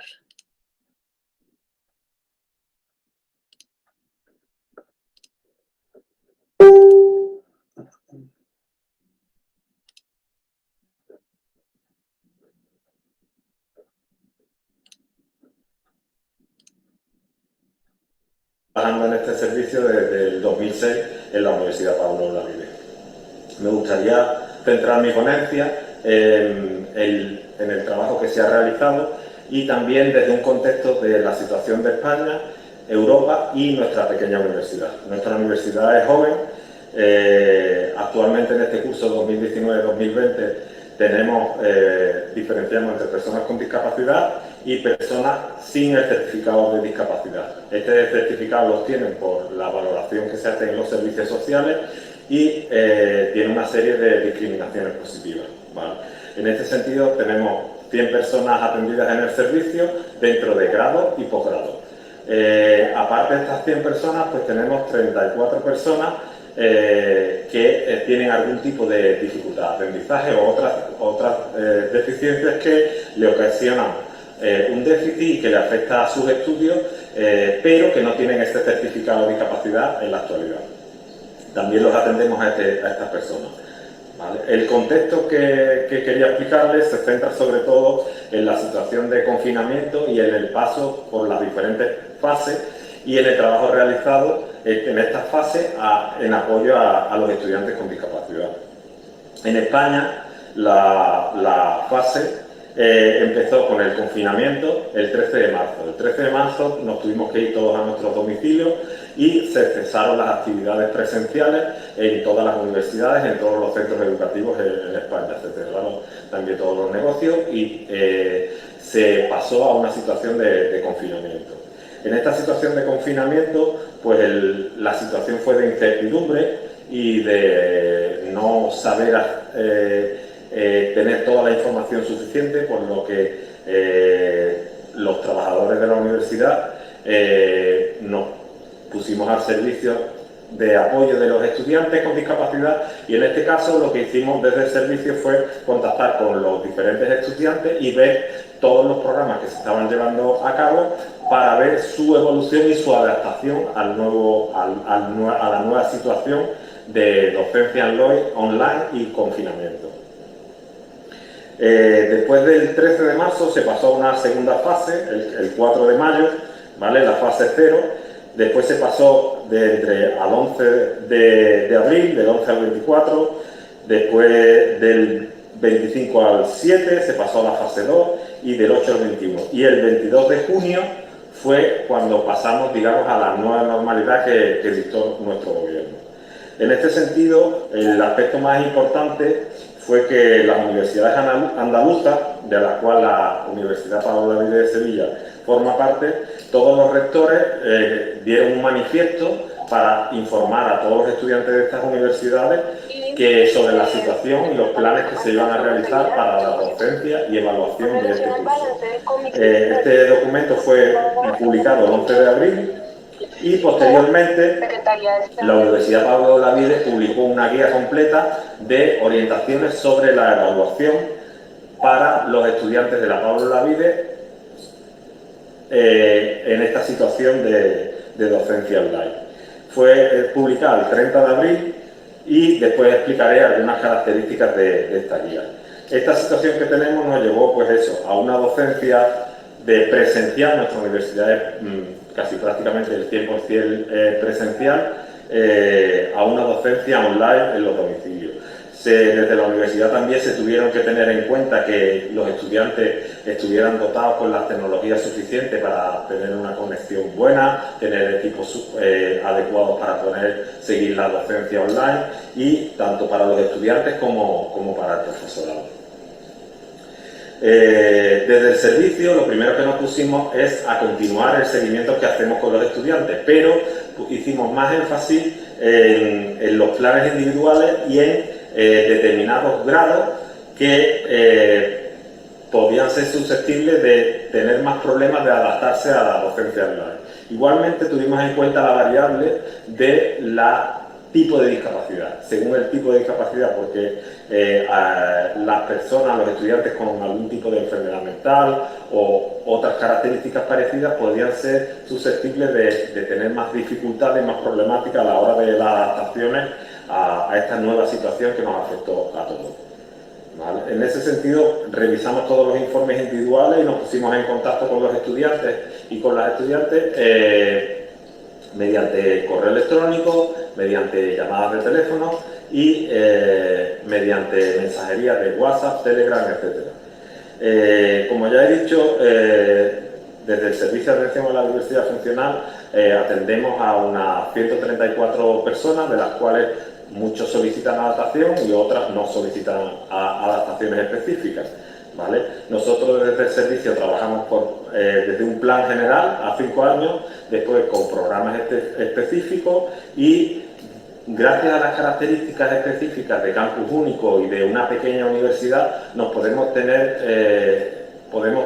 tratar y logramos tener un trato más individualizado. Por eso contactamos por teléfono, mandamos mensajes y confirmamos cuál era la situación de cada uno de estos estudiantes y dónde se podían dar más dificultades, más problemas para adaptarse a la docencia online.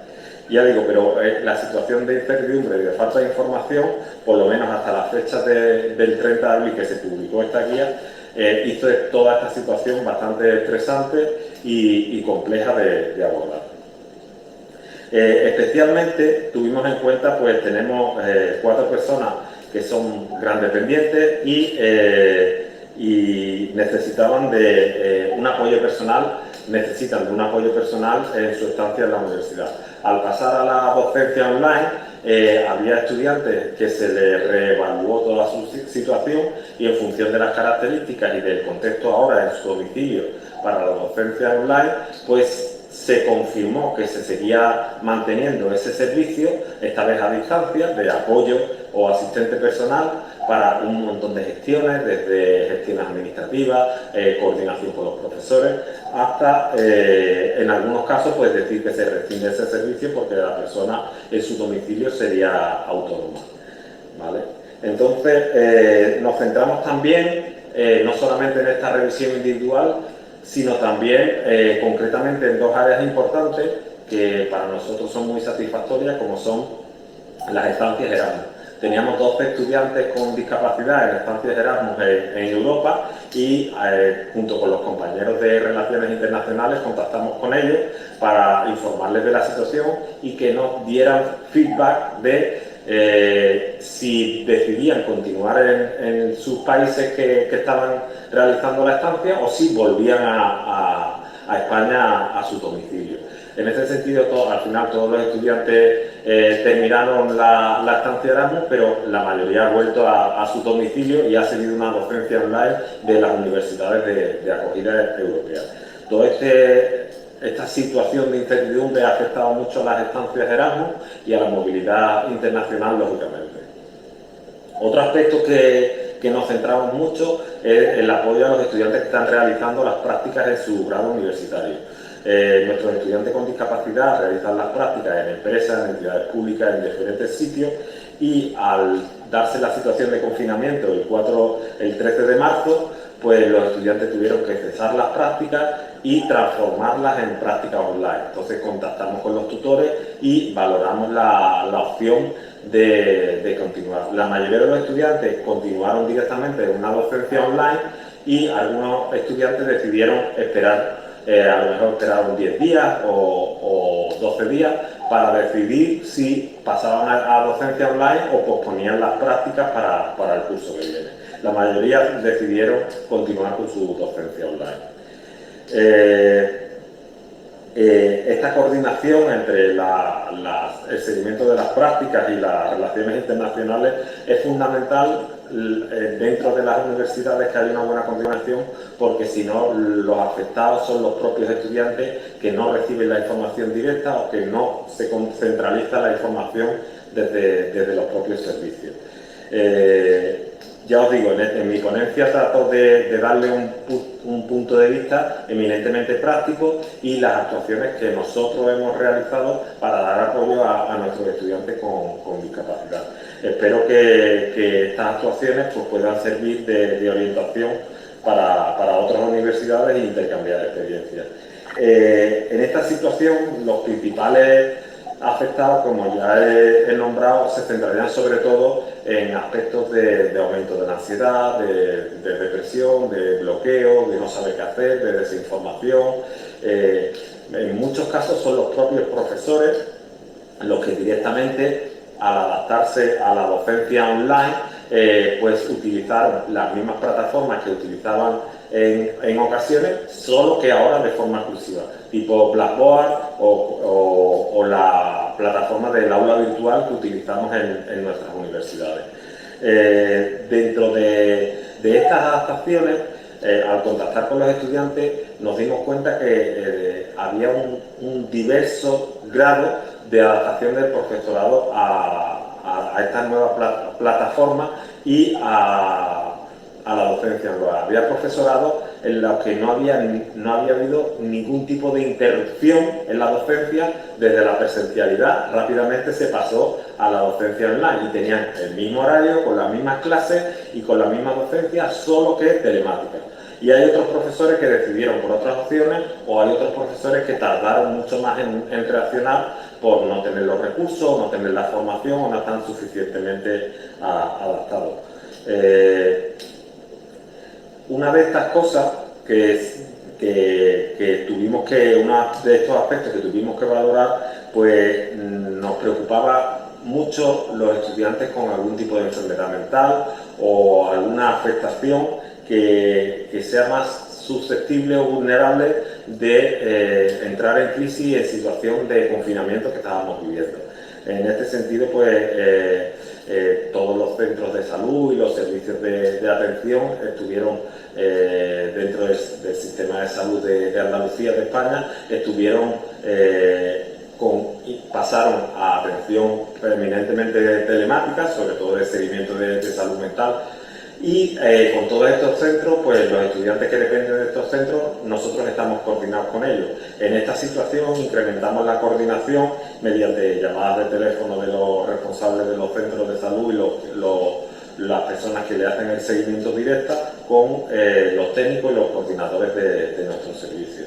Nos dimos cuenta de que, coordinándonos con ellos, de que intercambiando información, de que los niveles de ansiedad, depresión, incluso riesgos de psicosis o algunos indicios de riesgo de suicidio, pues podían aumentar o estaban aumentando. En este caso, pues se procedió a una comunicación directa mediante teléfono móvil. Para cualquier tipo de situación, pues rápidamente llamaban al técnico y se coordinaba cualquier información administrativa o educativa que pudiera tener o afectar a la salud mental de nuestros estudiantes. También nos dimos cuenta de que había un incremento de solicitudes, de adaptaciones y solicitudes de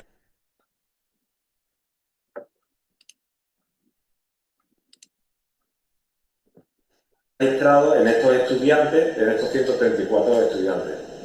Estas solicitudes venían sobre todo derivadas porque dimos difusión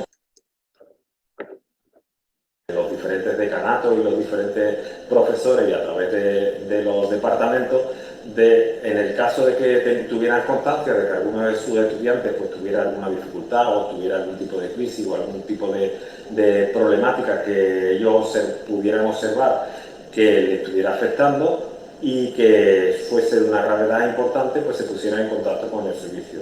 Además también los estudiantes pues le manifestaban a los profesores pues su situación y en algún caso pues se nos venían derivados o a través del profesorado o los mismos estudiantes informando de la situación en la que se encontraban de crisis y qué es lo que podían hacer, ¿vale? Ante estas peticiones, estas nuevas solicitudes de peticiones, sobre todo que afectan por situaciones de aislamiento, desinformación o bloqueo de nuestros estudiantes, pues actuamos en función de cada caso individual. Estos casos individuales nos centramos sobre todo en situaciones de ansiedad y dependiendo del momento evolutivo en el que se encontrara esa persona, pues se actuaba. Había personas que habían tenido un seguimiento dentro de salud mental y que ahora mismo pues tenían ese vacío de seguimiento y no encontraban el apoyo. Había otras personas que habían entrado en crisis y nunca habían tenido contacto con salud mental. Entonces la orientábamos hacia los servicios de salud mental y le dábamos apoyo en la universidad. Es de señalar que desde el Servicio de Atención a la Diversidad no hacemos terapia y tampoco diagnosticamos, pero sí damos apoyo y derivamos hacia los recursos públicos que funcionan para dar apoyo a estos ciudadanos, a nosotros. En este sentido, pues sí tengo que darle la información de que una vez que el estudiante contacta con nosotros, nosotros hablemos mediante videollamada o llamada telefónica y le informamos de las opciones que tiene y del apoyo que puede seguir y de la ayuda que puede recibir por parte de los servicios de salud público, pues entonces el estudiante ya tiene una guía, una orientación y su situación de aislamiento o de desinformación varía mucho y mejora mucho. También señalar que el informe que se publicó el 30 de abril, este informe que publicó la Universidad Pablo Olavide para sus estudiantes, indicó que prácticamente en la mayoría de las ocasiones, o en el 100% de las ocasiones, se pasara a una evaluación online. Entonces, en ese sentido, volvimos a contactar con los estudiantes, puesto que los informes y los documentos que tienen los profesores teníamos que adaptarlos a la situación de evaluación online. En algunos casos pues no requería ningún tipo de adaptación porque el estudiante al contrario estaba mucho más adaptado a estas nuevas tecnologías y en otro caso sí se tuvo que cambiar el tipo de evaluación, el formato, el tiempo de evaluación para adaptarlo a esta nueva situación online. Nos encontramos siempre con algún pequeño porcentaje de profesores que podía ser reticente a hacer estas adaptaciones, sobre todo en el medio online. Pero una vez que se justificó y se contactó con ellos directamente, pues no hemos encontrado ningún problema en ninguna de las solicitudes de adaptación que hemos recibido. Entonces, una vez que se inicia el proceso de confinamiento, se pasa por las diferentes fases, hemos tenido que hacer un seguimiento mucho más estrecho a nuestros estudiantes con discapacidad a través de estos planes individuales e ir variando no solo las adaptaciones, sino el grado de apoyo para dar respuesta a las necesidades cambiantes que tenían nuestros estudiantes. La sintomatología, las dificultades que se encontraban sobre todo estaban relacionadas con la falta de información y con la ansiedad, con el bloqueo, qué es lo que va a ocurrir con sus asignaturas, qué es lo que va a ocurrir con sus exámenes. Entonces, en este sentido también la universidad en junio publicó una instrucción en la que los estudiantes, si querían, debido al COVID-19, a la situación de emergencia, podían anular de forma parcial sus matrículas, con lo que no perdían convocatoria y no tenían menos problemas. Una serie de estudiantes se acogieron a esta opción, pero la mayoría de nuestros estudiantes con discapacidad pues han realizado sus evaluaciones y han terminado sus exámenes sin ningún tipo de problema, realizando las adaptaciones pertinentes. Por ejemplo, ponemos el caso centrándonos en el caso de estudiantes con salud mental. Hemos estado muy pendientes de estudiantes con algún tipo de diagnóstico de psicosis, porque la situación de confinamiento ha sido muy dura para estas personas, porque muchas veces son incomprendidas en sus características y a veces es difícil explicarle a su profesorado pues, las adaptaciones que son necesarias, la flexibilidad que hay que tener, la flexibilidad sobre todo temporal y de formato de evaluación. Entonces, en ese sentido, sí hemos estado muy pendientes de estudiantes. Después, otro grupo de estudiantes que hemos tenido que estar muy pendientes son los estudiantes con algún tipo de, por ejemplo, de síndrome de Asperger, los cuales, dependiendo del grado en el que estén, pues ha significado esta transformación a la docencia de evaluación online, ningún problema, pero sí, al aumentar el número de información de cada asignatura que le llega a lo largo del día, pues se han visto desbordados por sus propias dificultades personales debido al síndrome de Asperger. Entonces, en algunos casos, pues han contado con un apoyo personal, con una red de compañeros y con los técnicos del propio servicio para apoyarles. En conclusión, desde los servicios de atención a la discapacidad de las universidades, pongo el ejemplo de mi universidad, la Universidad Pablo Olavide, se ha trabajado muy duro para dar apoyo y sobre todo información para que los estudiantes puedan adaptarse a esta situación de confinamiento debido a la pandemia. También se ha dado información y formación suficiente al profesorado para que tengan esta sensibilización para con sus estudiantes, sobre todo en estas terribles circunstancias que hemos tenido que vivir todos. Por mi parte, nada más, agradecer esta oportunidad de poder explicar nuestra experiencia aquí en la Universidad Pablo Olavide, y para cualquier duda pues pueden escribirme a mi correo electrónico jvar@abmon.upo.es. Muchísimas gracias.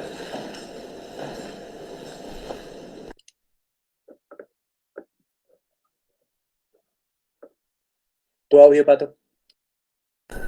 Agradecemos a Juan que ha hecho el esfuerzo de hacer el video y enviarlo para poder acompañarnos también el día de hoy. Como les decía, él estuvo el 23, pero no hizo a tiempo a exponer. Bien, yo invitaría entonces, por favor, a Rocío, a Matías y a Luli, si pueden abrir sus cámaras y contarnos cuáles son las preguntas que eligieron para responder. Les voy a agradecer que sean muy concisas, y sé que también de otras preguntas que no vamos a hacer a tiempo, tienen ustedes los contactos para después, ¿no? Entonces, no sé, Rocío, si quieres iniciar tú, por favor. Sí, me han hecho 3 preguntas muy interesantes, pero voy a centrarme en una y de manera muy puntual. Una fue sobre financiamiento, que es muy interesante y muy importante, pero está mi correo y yo puedo internamente después comentar cómo se ha avanzado en ese tiempo para profesores, en este caso para mí, en la dirección de estudiantes con su grupo de acompañamiento, tutores. Y me preguntaron sobre cultura, que también me parece interesante, pero me voy a centrar en algo muy, muy de nuestra política que nos ha enmarcado y que nos ha llevado a evolucionar. Me preguntan por lo que yo comenté de la acreditación institucional. Entonces, quiero decirles que el proceso de acreditación en Colombia es un proceso que se hace voluntariamente.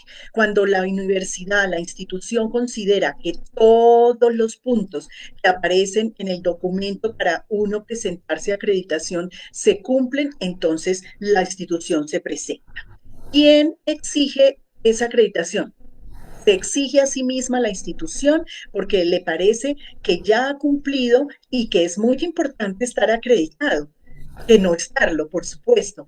En esa medida, los estudiantes siempre están mirando qué instituciones están acreditadas, quiénes están cumpliendo, también me hacen la pregunta de cuáles son esos lineamientos. Entonces, viene desde el Ministerio de Educación Nacional.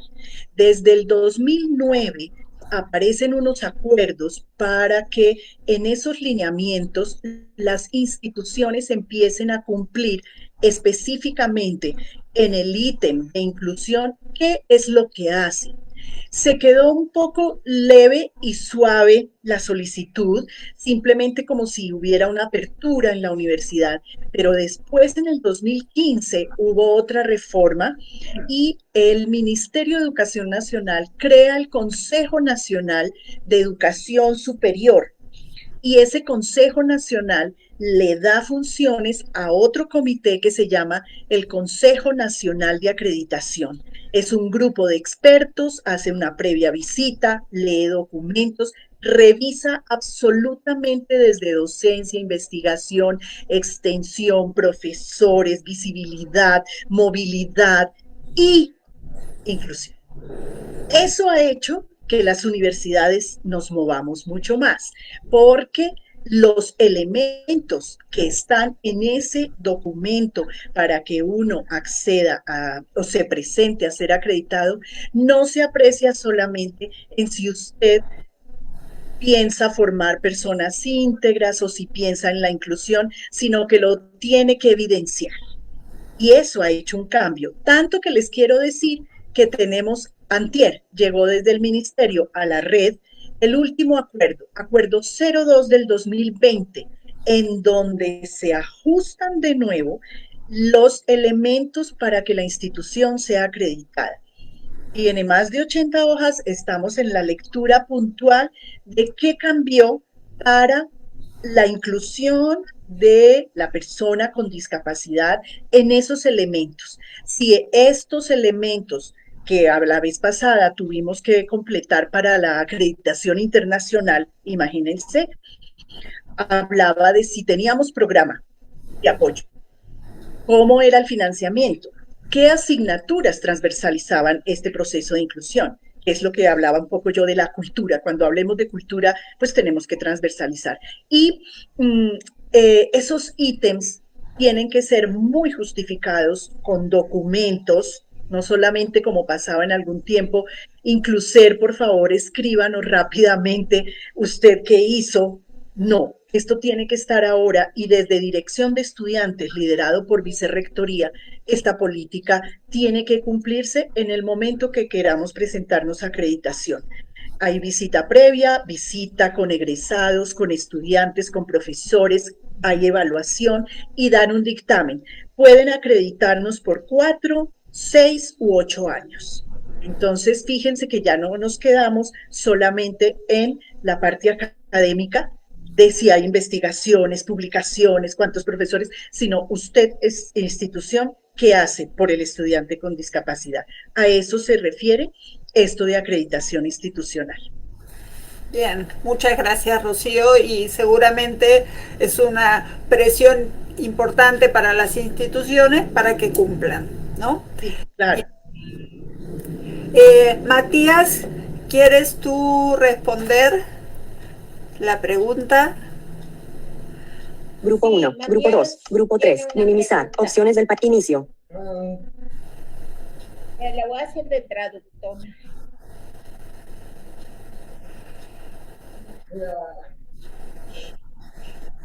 Bueno. La pregunta es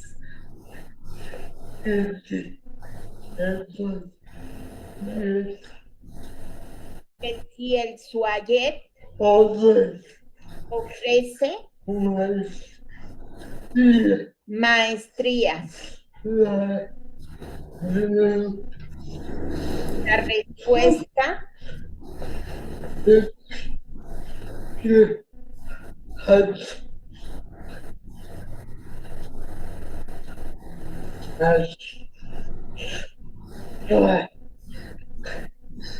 es que actualmente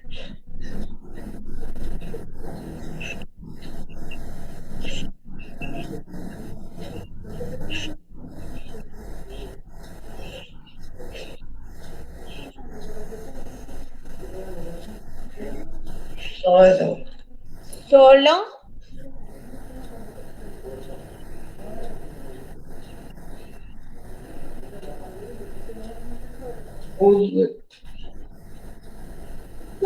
ofrece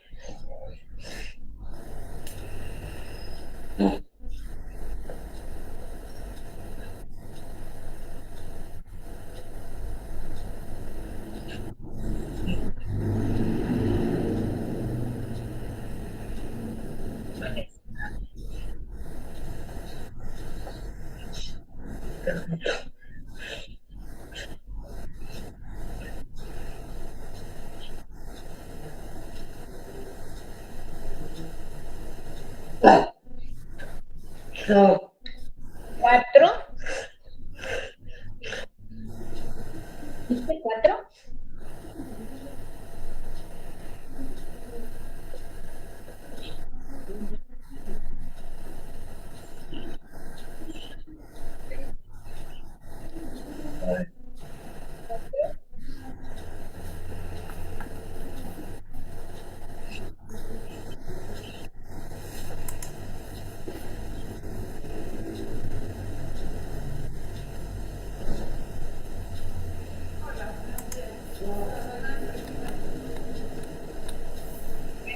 Ahí le vamos a dejar.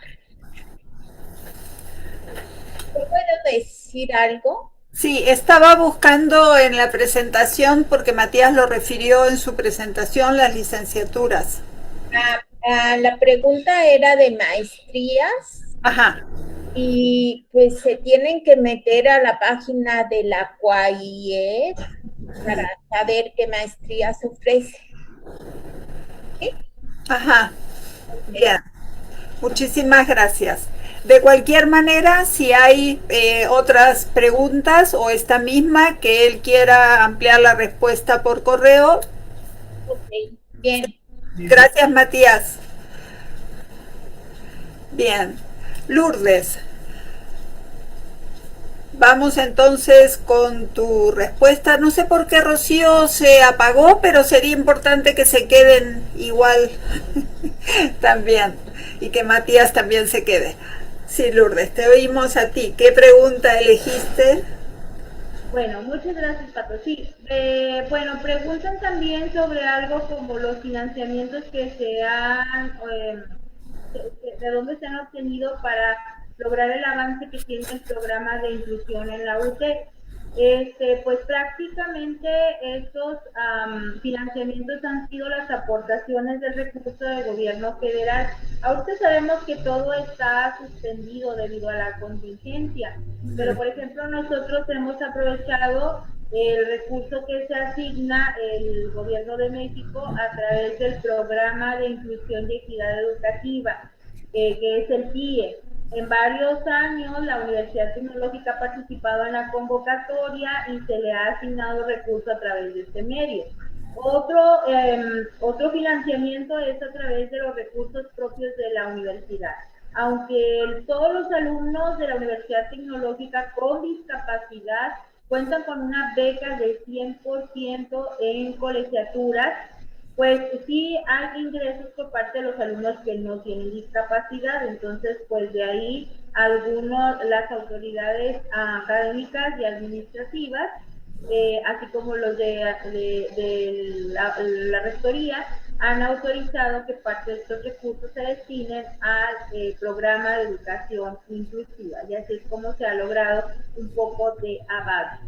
Otra pregunta que yo quisiera contestar es, me preguntan si contamos con algún instrumento en línea para la identificación de las necesidades de apoyos de los estudiantes con discapacidad. Esta pregunta me parece muy interesante porque entiendo en el sentido de que si ya contáramos con algún test o alguna evaluación que pudiéramos proporcionar para que otras instituciones pudieran identificar esas necesidades, no. La realidad es que no contamos con tal instrumento.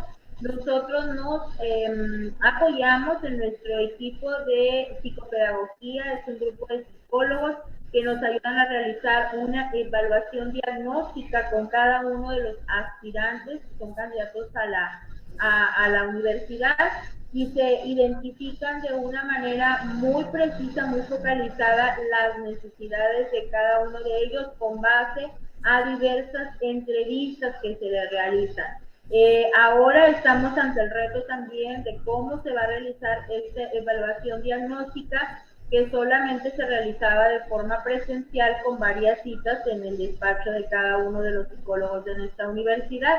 Pero en este caso, pues ahora se van a realizar también por este tipo de medios virtuales, donde se han tenido que adaptar también diversas pruebas psicológicas y muchos aspectos que tienen que ver con la respuesta que el psicólogo recibe en línea, que se van a apoyar también vía telefónica, con algunos envíos de imágenes. Ahí también nos apoyamos con la familia, por supuesto, para poder identificar las necesidades específicas de apoyos que vamos a tener que proporcionar a los estudiantes de nuevo ingreso para el siguiente periodo escolar.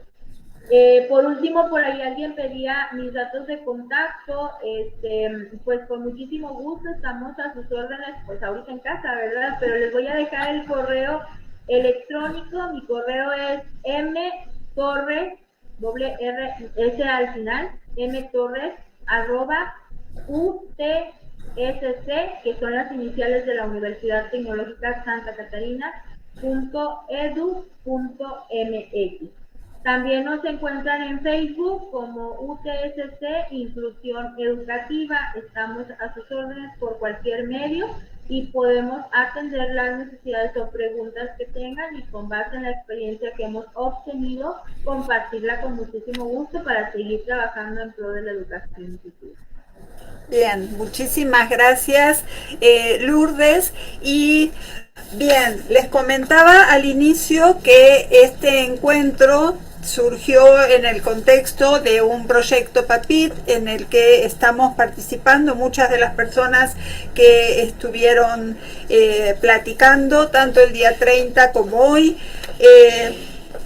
Y a mí me gustaría mencionar quienes son parte de los investigadores de la UNAM: Claudia Leticia Peñatesta, Miguel Ángel Márquez Zárate, Matías Santiago Alanís Álvarez, Sandra Elena Guevara Flores. Por la Universidad Pablo de Olavide, Rosa María Díaz Jiménez, que estuvo el martes pasado, igual que Inmaculada Zambrano Álvarez. Por la Universidad Autónoma de Manizales, Colombia, Lida Maritza Gilobando. Por la Universidad del Rosario de Colombia, Rocío Estela Molina Bellar, que nos acompaña hoy. Y el proyecto está coordinado por Márgara Millán y por mí, Patricia Brogna, de la UNAM, y tiene varios asistentes, becarios y voluntarios. Así que voy a pedir entonces ahorita a todos, por favor, que enciendan sus cámaras. Y ustedes van a ver el atrás de la escena de estos dos seminarios que hubo. Me da mucha emoción, el martes pasado y hoy. Como parte de los becarios y asistentes: Daniela Medina, Anaí Hernández Hernández, Uriel Pacheco, Daniela Gaeta, Samuel Alzure, Zaira Carranza, Lucía Morales, Georgina López, Irene Montserrat Cháñez Chávez, Beatriz Ulloa, Alejandra Ramírez. Y también, yo no sé si hay más personas que están con las cámaras apagadas, si las pueden encender. los otros intérpretes, por favor. Y entonces vamos a agradecer también a los intérpretes Ángel Molteni. Salúdanos, Ángel. Gracias. Martín Rojas, gracias, que estuvo el martes pasado. Jimena Rayas, que creo que ya se tuvo que ir. Carolina y Julio de Colombia, que estuvieron el martes pasado. Yamit. Hola, Yamit, y muchas gracias. Y Brenda. No sé si Brenda también se fue. Y sumamos el agradecimiento también a los estudiantes de servicio social que nos están apoyando, porque el proyecto, como les mencionaba, tiene también el apoyo del Programa Universitario de Derechos Humanos, así que agradecemos también mucho a Claudia el apoyo que nos da desde servicio social. Y voy a mencionar ahora a los héroes de este encuentro, que son las personas del área técnica, sin las cuales les cuento que haber hecho esto hubiera sido muy difícil. Así que agradecemos por el subtitulado en tiempo real a Pablo y a Diego Pomeranek.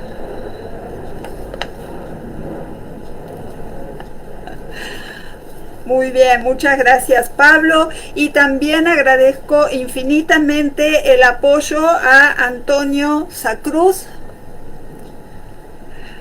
Muchas gracias, Antonio, también es intérprete de lengua de señas mexicana y un genio en cuestiones de computación. Agradezco también a todo el apoyo en encuentros que hemos tenido que realizar fuera de estos espacios, con Rainier Benítez de la Universidad también de Santa Catarina, que nos ha apoyado, Alejandro Bosch de la Unidad de Atención a la Discapacidad, que también nos ha apoyado, y a Pablo y a Diego, que además de hacer el tema del subtitulado, se han esforzado muchísimo en cómo hacerle, porque quiero decirles que si las páginas web están en pañales en accesibilidad, este tipo de plataformas está en probeta, todavía no ha nacido la accesibilidad para este tipo de plataformas.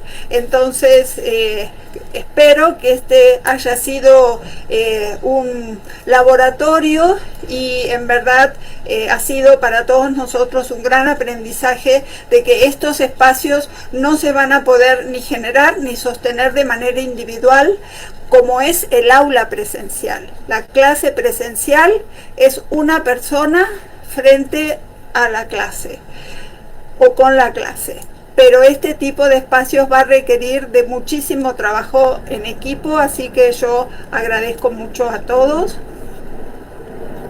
Muchas gracias. Y entonces damos por cerrado este seminario. Gracias.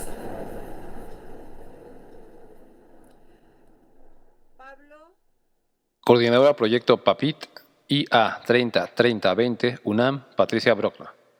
Co-coordinadora, doctora Márgara Millán. Equipo del Proyecto de Derechos Humanos y Discapacidad PUD, Daniela Mata Medina, Daniela Fernanda Gaeta González, Claudio Aibet Bernardino Hernández, Iván Tapia. Equipo becarios PAPIT IA 30-30-20 UNAM, Anaí Hernández Hernández, Jesús Uriel Martínez Pacheco. Intérpretes Lengua de Señas Mexicana, Raúl Ángel Guerrero Flores, Jimena Montserrat Hernández Raya. Intérpretes Lengua de Señas Colombiana, Brenda Bello Contento, Yamid Esteban Torres Castillo. Apoyo técnico para accesibilidad en transcripción en tiempo real, Beatriz Ulloa Montemayor, Alejandra Ramírez, Alejandro Bosch, Pablo y Diego Pomenarek, Antonio Sarús, Rainier Benítez.